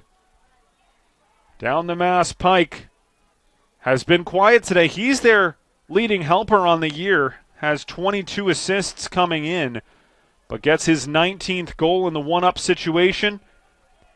And it's 11-9 Keene State. Just like that, all that hard work to tie the game. Going away once again as Keene State has regained a 2-goal edge. Dobbs wins the faceoff. Will retreat. He's in there to win faceoffs, then give way to bigger, faster, stronger attackers. But It is a very critical role in any lacrosse game. The more face-offs you win, the more attacking opportunities you have for your squad. Back to square one for the Beacons, down 2 with 3:20 to play in the third quarter. Fahey thought about it, now retreats, goes back again, shreds one defender, but picks up another in the process. Murphy. Back to Fahey. Spins, tries to get back onto his left side, but you can see the disciplined defending by Keene State. Murphy in the middle, gives it up. Probably had a little bit more time to get that shot away, but instead, Greg Wolf sends it behind, and now there is a player down for Keene State. That looks like Greco it is. Looks to be okay, but got up gingerly. 2:48 to play in the third quarter. Beacons finally came back to tie this one at 9, but one more goal by Keene State, and just like that they will have tied their biggest advantage of the day, which they held at 6-3.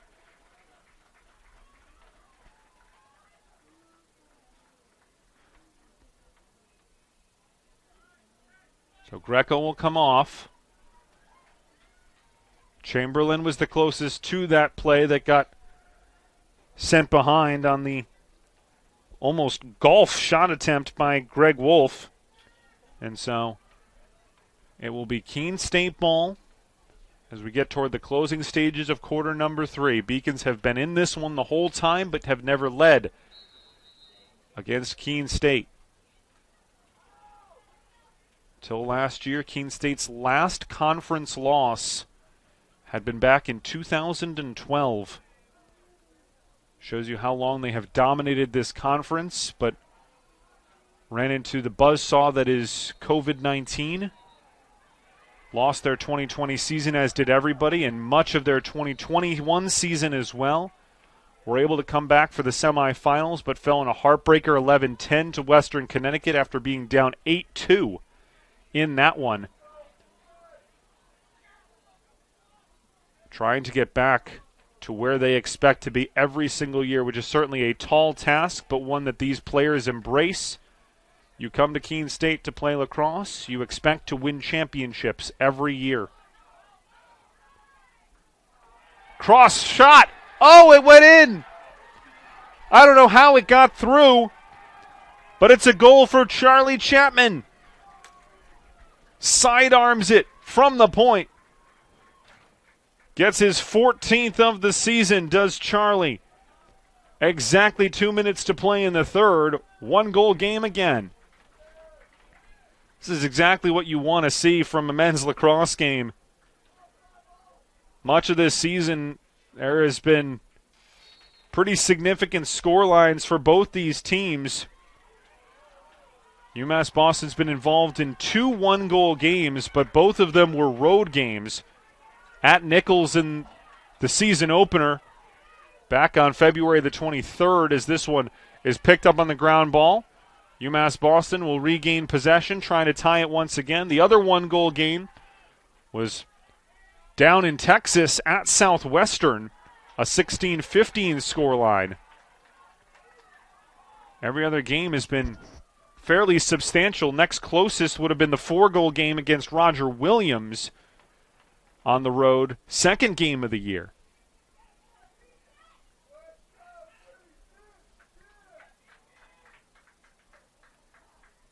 Keene State really hasn't had a close game at all since their game at Vassar on March the 1st. That's their one lone single-goal game that they won 10-9. But every other game has been at least a 6-goal difference, and most have been pretty substantial. Beacon's defense stands tall. They have 50 seconds to play in this third quarter.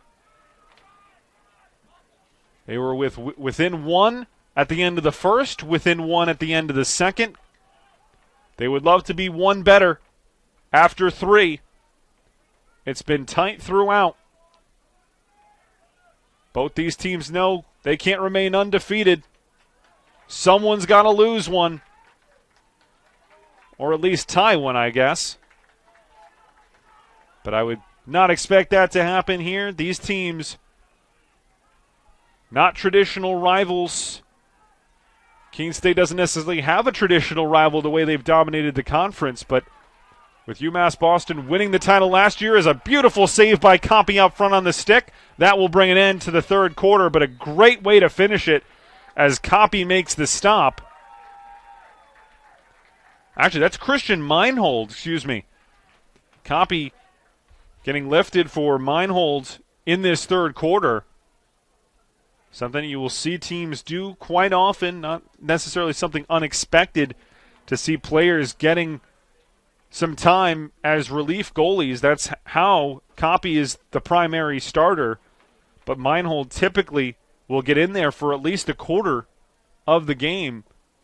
Didn't have to make a ton of stops, but made a great one there. Christian Meinhold, 45 goals against in the season, 58 saves coming into this one.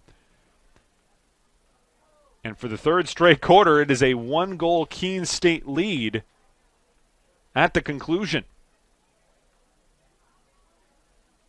In for a really impressive finish between two teams that want to be known as the team to beat in the conference. For over a decade now, it has just been Keene State and then everybody else. But UMass Boston has risen over the last few years, getting the conference title last year over Western Connecticut,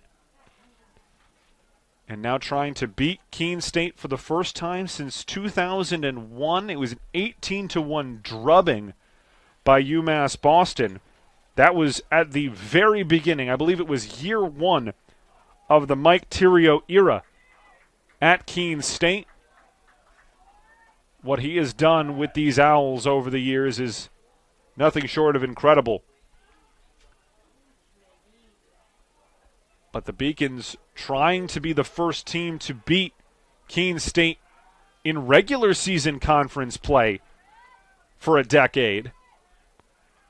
That loss last year against Western Connecticut in the semifinals of the Little East Conference Tournament. Dobrzinski wins the opening faceoff of the fourth, but then it's turned over by Chris Palin, and here comes the transition look. Coffey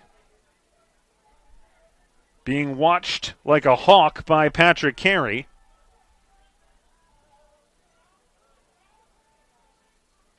Still behind the net are the Owls. Now they bring it up to Sickles at the point. Sickles with a minute to shoot. When he gets a step on you, almost impossible to stop, and has a great whip on that left side. Now puts it back in his right shoulder. Save comes through. Second look, and it's in. Coffey picks up the ground ball and stuffs it home. Second of the day for him. Keene State back up 2 again. I will say this, regardless of who ends up winning this game, Keene State was certainly hoping to come in here and blow out UMass Boston, which is something that has happened far too often over the years for everybody. Oh, what a pass! Dobrzinski finding Gavin Admiran for his first of the day. That took, 5 seconds? Dobrzinski winning the face-off clean, darting forward. Dobrzinski coming up from behind the net. You see he's taken his position right behind Chamberlain's net, and if the defense falls asleep, which they did there, it's 3 steps in front of the goalie. Catch, turn, finish. And we're right back there again. Dobbs tries to pick up the ground ball. He has certainly done his job on the face-off circle, as has McNaney. Beacons have won their battle as body check is going to go, I believe, against Keene State, and it is. Stick was lost and then just tried to cover it up with his body, and Beacons have it back again. Fahey, we're tied. Dara has a hat trick. What a turnaround over the course of less than a minute of play. From that goal from Coffey, immediately Dobbs wins the faceoff. Finds Admirand, who gets his 40th goal of the season, mind you. And then after the ball turned over by Keene State, right back into the attack, Fahey gets his third of the day, and we're knotted at 12. Clean face-off win that time by Shane Malloy. And he turns it over, throws it away.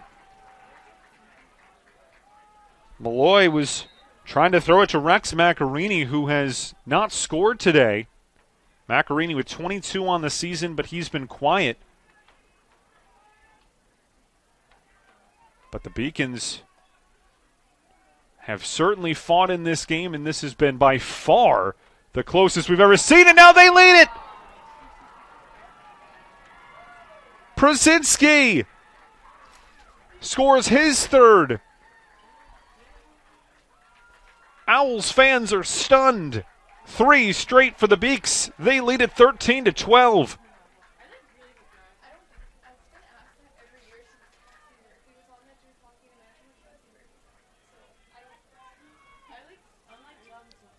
What a turnaround over the last couple of minutes. Beacons are trying to make that statement that says it is not Keene State's Little East Conference anymore. There's a new contender in town.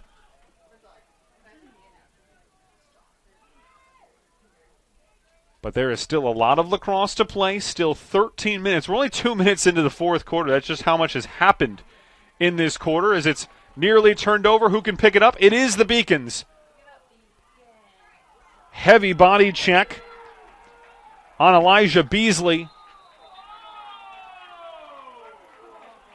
Beacons will have it. Keene State faithful can't believe it. Mike Theriault, hands on his heads again, as he thought that was a fair check, but instead it will be Beacon ball. Things will calm down. 12:51 to play in regulation. Beacons with their first lead of the game. Biggest lead for Keene State was 3 at 6-3. And now spiking the ball down, and there's going to be a flag against the Owls coaching staff.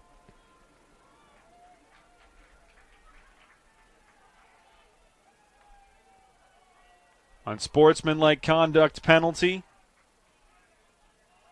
against the Owl bench, so they will have to send somebody to the box. Rex Macarini is going to serve the penalty. So a man-up situation for UMass Boston, who have taken all the momentum in front of their home crowd, and there is a huge contingent of Owl faithful, but the Beacon ones off down to our left, who have been partying since long before this game started, they are pumped up right now, as they should be.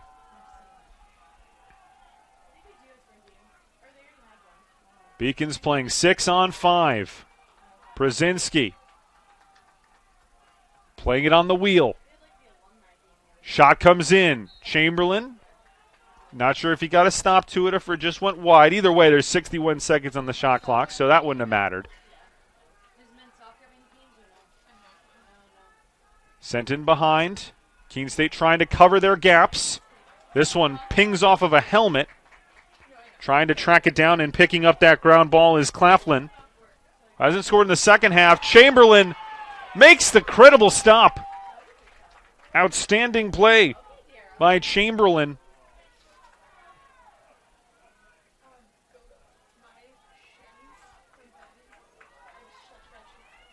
I should apologize. It's actually Baylor Bridges. So just as UMass Boston went from copy to minehold, Chamberlain is out, Bridges in.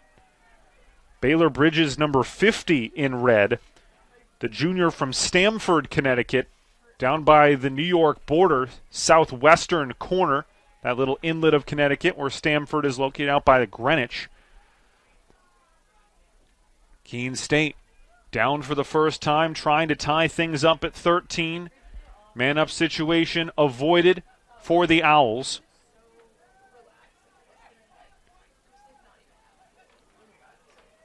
The wind continues to blow as this one's sent behind by Sickles. Coffee closest to it.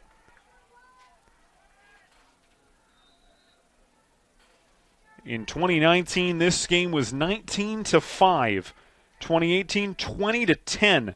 You go back and back and back, and the Beacons not only haven't won a game since 2001, they haven't been within double digits. This one sails away.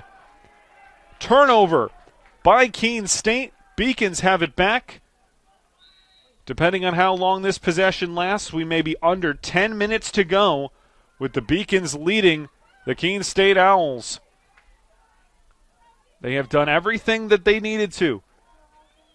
They have scored with Keene State. They have defended the elite attackers as good as anyone has over the last 10 years. And they have found the shots that they've needed to. They stayed within touching distance for the first 3 quarters of the game, never leading but never going away. Tying it up at 9, and then again at 12 before taking the 13-12 lead. This one comes in, and it's saved by Bridges. Bridges now against Christian Meinhold, the goalkeeper pairing, as the teams have flipped goalies on either side.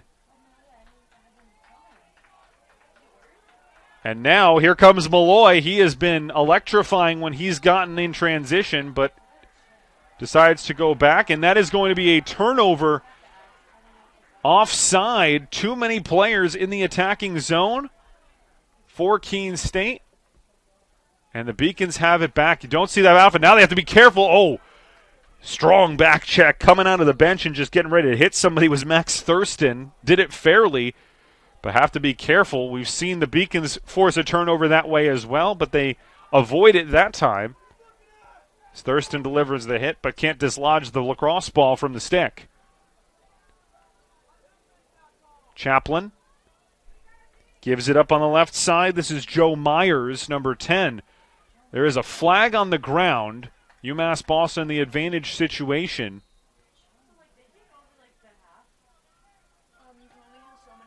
And here comes a man-up situation for UMass Boston. Is the official down below us signaling that that is a foul for a pretty decent amount of time before it ended up getting called. Unlike the women's lacrosse game, which doesn't typically have a ton of advantage situations, you'll see it right before a goal happens, but you don't typically allow the game to continue for an extended period of time with the flag on the ground. The men's game, you do have that. And so the Beacons man up again. They have had trouble with this, just one goal in man-up situation, but boy, could they use one here. 9 minutes to play. Taking their first lead at 13-12, now trying to get their first multi-goal advantage. Sent up top, Chaplin. Przinski. Donovan with 3 goals today. This one sent back out toward midfield, gets through. Beacons, who will get the ground ball? It's going to be Keene State's ball, as that one made it past midfield. Both teams scrambling to make changes. Keene State trying to take advantage of that. They have a player darting into the middle, and they can't find Giacomo. Long run by Giacomo Tadone, but they can't find him. Minute to go on the shot clock. Keene State in a very unfamiliar situation. Their 2 losses this season were down in Florida against Clarkson and Nazareth. 22-5 and 22-8. But they still have not lost a regular season conference game in over 10 years. Could that end today? Against the defending champs here, UMass Boston Beacons. ISO ball here. Attacker gets inside, spins. Here comes the double team, still in possession. And what a goal! Colby Quiet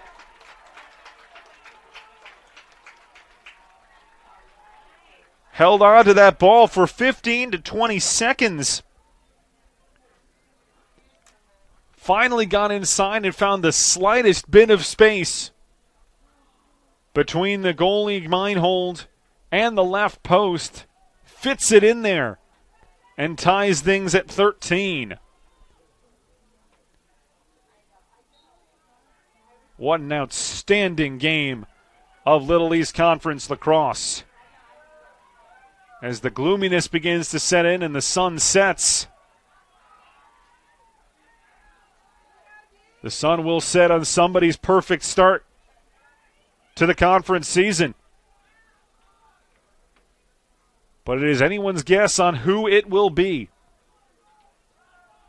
Keene State has faced challenges, but few and far between over the years, but they've seemed to pass them every time. UMass Boston is trying to finally crack that puzzle. 7 minutes to go in regulation. Beacons 13, Owls 13. This is the Beacon Broadcast Network on the LEC Network. Defender couldn't move past. Oh, they're going to whistle it back. Keene State fans couldn't believe they weren't allowed to continue.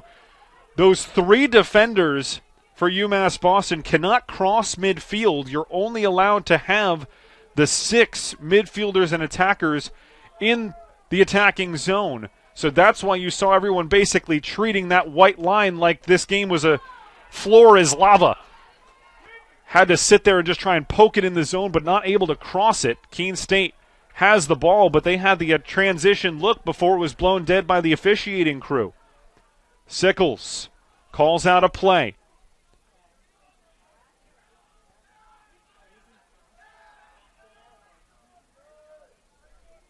Pressure being applied by Luke Murphy on Sickles. Coffee. Quiet. Left-handed shot. Sent wide, but it's going to be a Keene State ball, and player on the baseline is going to signal and tell Rex Macarini, I want you to take this out with 31 seconds to go on the shot clock and start the development of the play. Tadone. Giacomo matched up with Chris Palin. To Quiet with 20. They're just going to let him work. Quiet. Turning on the Jets. Shot goes behind, but didn't catch any of the goalie. There's only 12 seconds on the clock for Keene State. They got to move. 10 seconds to go. Can they get the shot off? It's flipped into the middle. Can they shovel it in? They can't, as it's funneled away by Meinhold. Player goes down, but at Boston, you still has it. Beacons having it. Bringing it inside the 35 and setting up the play. We're down to the final 5 minutes and change. Murphy tiptoeing away. Chaplin joins the attack. Add Morand in there as well. Fahey's up top. Ball is behind. Lost for a brief second, but getting it back there is Claflin. 3 goals on the day for Claflin, but none of them coming in the second half. 20 on the shot, or 29 on the shot clock. Fahey dips inside, throws it behind, and throws it away. Myers the target, but couldn't rake it in. 4:39 to play.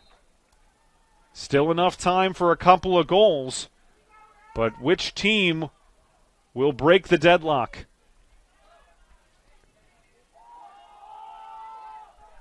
Quiet. Actually, that's Finnerty who ducked the defender. Coffee plays it behind. Snagging it there is Nutting. Joe Nutting returns the ball to the top. Still 45 seconds to shoot. This is Colby Quiet, number 32 in red. To Sickles, who has been shut down over the last few minutes, the last couple of quarters, in fact, by the Beacons after he got off to that electrifying start. Ball wide of the net, but taken in. Shot clock hasn't reset. That shot caroms away, but only 16 to shoot, as the Beacons have forced Keene State down to the wire of the shot clock the last two possessions, down to 3:35 on the game clock. They got to move quickly, down to 12.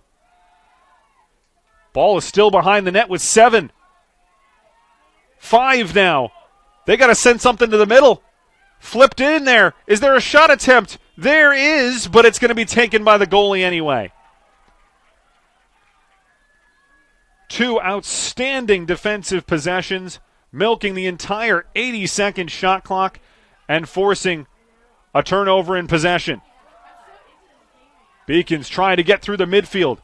3 minutes to go. The game we had been waiting for all season long. It had been circled on the calendar for both sides. Keene State does not want to cede that title to UMass Boston for a second year. But because these teams didn't play last season, there was still some unfinished business on whether UMass Boston's team that won it last year was better than Keene State. And we'll never know that, but for the most part, Keene State getting a number of players to return for their graduate year to chase another Little East Conference title. Those players had known nothing but winning, but had seen their careers completely derailed by the COVID-19 pandemic, coming back for a final year with an opportunity to go out with more Keene State glory. But standing in their way, the UMass Boston Beacons, last year's conference title winners, and the team that is showing that they are every bit the defending title holders that everyone hopes that they would be this season. 2:56 left. UMass Boston has control of the ball. 61 seconds on the shot clock. Beacons led it 13-12. That was their only lead. Keene State led it 6-3. They led it for the majority of 3+ quarters. Before the opening 2 minutes, they got up 2, and the Beacons responded with a flurry of goals, 3 in a row, to take their first lead. Keene State scored the last one, but it's now been an extended drought of scoring for both teams. Who will get the winner? Charlie Chapman, excuse me.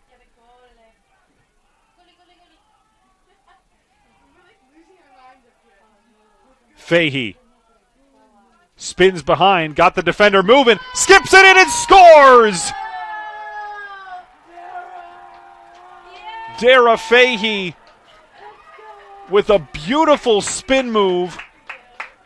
Defender couldn't stay with him, nearly recovered, but not in time. Dara Fahey gives UMass Boston the lead with his 4th of the day to lead all scorers.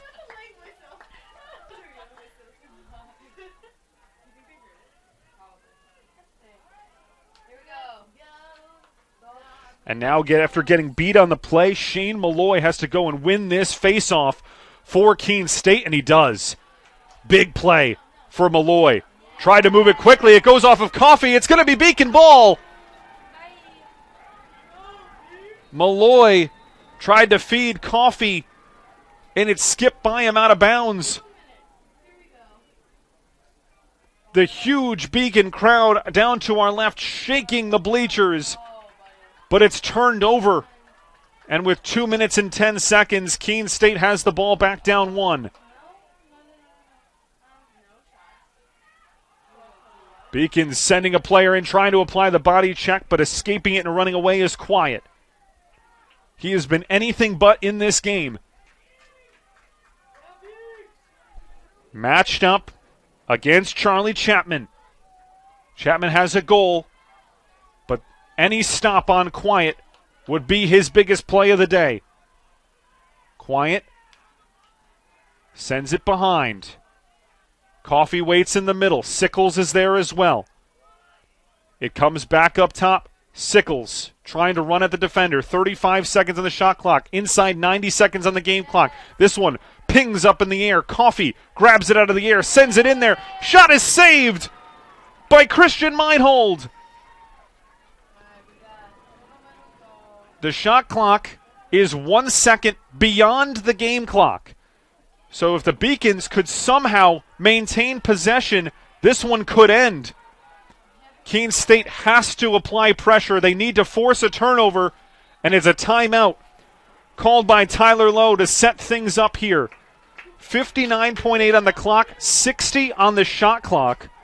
UMass Boston, as long as they do not turn this ball over, could see this one out and stun Keene State. There is still a ton of time. Keene State has more than enough players capable of applying stick and body checks to dislodge a ball and force a turnover. But it has been one of the more outstanding game plans for Coach Tyler Lowe, and his team has executed it beautifully. They have defended magnanimously throughout this game. They have kept within touching distance, got goals when they needed to. They haven't fouled either. Only, I think, 2 man-up situations the entire game for Keene State. The Beacons have defended, but they've defended with such tremendous discipline that they haven't gone down a man at nearly any critical point. And now they have an opportunity to clinch this one. A couple really critical saves, including the last one at the end of that third quarter off the center of the stick by Christian Meinhold to keep it at a 1-goal game. Malloy whacking away at it, but having a tough time getting it out of Admirand's stick. Still Gavin Admirand. 44 seconds to go. Still an eternity for the Beacon faithful.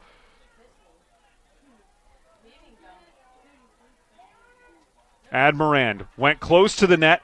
Has to make sure he maintains possession. Deep in the pocket. Still having the ball. Keene State has 24 seconds. They got to force a turnover, and they're going to foul instead. Beacons are going to get the power play. And as long as they hold on to the ball, they're going to win it. Przinski has it. 10 seconds to go, and the Beacons can taste it now. The flag is still down. If it's ever recontrolled, it's not going to matter. 2.1. UMass Boston is going to unseat Keene State.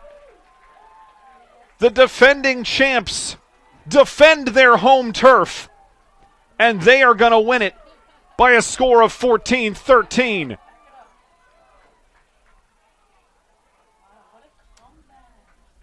What an outstanding game. Still 2.1 seconds to go, but it's not going to matter. Beacons never lead by more than 1, but it's 1 in the end. The mob surrounds the goalkeeper Meinhold. He and Trevor Copy combine to create one of the most magnanimous, incredible, outstanding moments in Beacon lacrosse history. They win the Little East Conference title last year over Western Connecticut, but beating Keene State has a feeling all its own. The Beacons have won it by a final score of 14-13. They take their home turf and they defend it like their lives depended on it, and they win it in the end by a final score of 14-13. What an incredible game of lacrosse here at James Cotter Field. The Beacons improved to 11-2 on the year.